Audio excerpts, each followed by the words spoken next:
Bien. Alors, petit test vidéo. On va pour ceci essayer de refaire un petit peu un bilan du cours de vendredi dernier. Alors, commencer par dessiner une cellule. On avait vu justement qu'il y avait trois formes principales d'énergie dans la cellule. La forme que vous connaissez le mieux, c'est certainement ce que j'appelle parfois l'énergie entre guillemets de liaison avec l'ATP.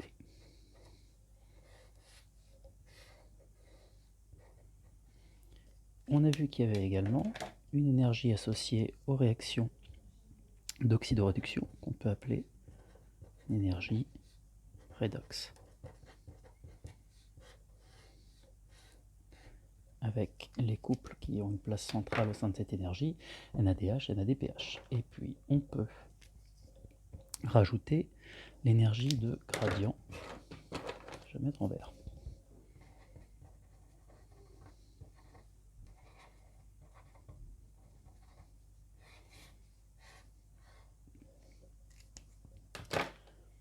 Alors, ensuite, pour chacune de ces énergies, il peut y avoir une conversion, soit d'une forme d'énergie à une autre, soit au sein d'un type d'énergie. On va ainsi mettre peut-être une petite flèche comme ça, pour essayer de faire figurer cette idée-là. C'est-à-dire que, par exemple ici, la liaison au niveau de l'ATP peut très bien être transférée au niveau, par exemple, d'un acide aminé pour l'activer. On a ici acide aminé lié à de l'AMP. Donc on a bien une liaison qui a permis d'en faire une autre en quelque sorte. De la même façon, ici, énergie de gradient, je peux rajouter transport actif secondaire. Mais on peut aussi avoir également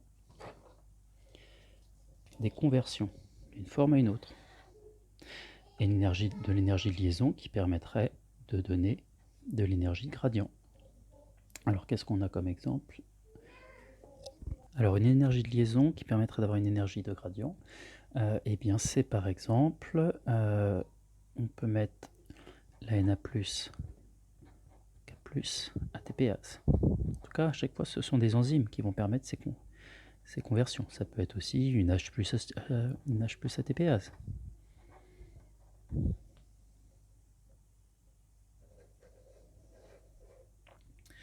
On peut aussi avoir l'inverse, où une énergie de gradient va permettre de reformer de l'énergie de liaison, de l'ATP notamment. C'est par exemple du coup l'ATP synthase. Autre type de conversion, on peut avoir, je repasse ici, de la même chose, une énergie redox qui permet d'avoir une énergie de liaison.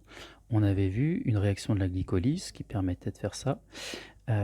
Donc c'était une réaction qui permettait de passer du G3P au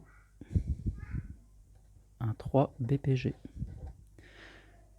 Et du coup, on avait la réaction effectivement d'oxydation de la fonction aldéhyde en acide qui permettait de recoller le phosphate dessus. On peut aussi avoir du coup de l'énergie liaison qui permet une énergie redox. En fait, on aura la réaction inverse.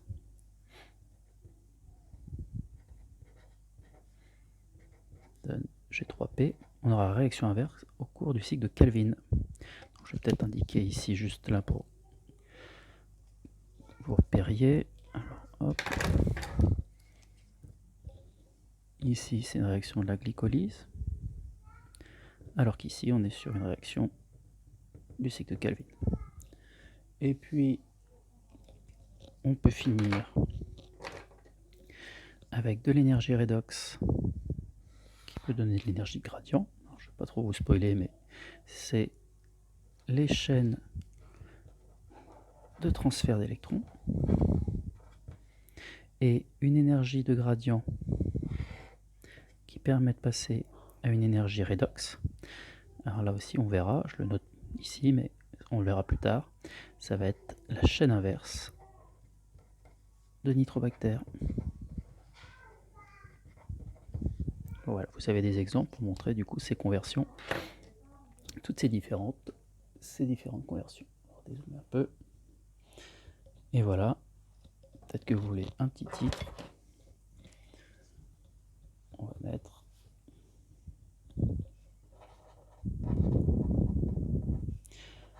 les formes d'énergie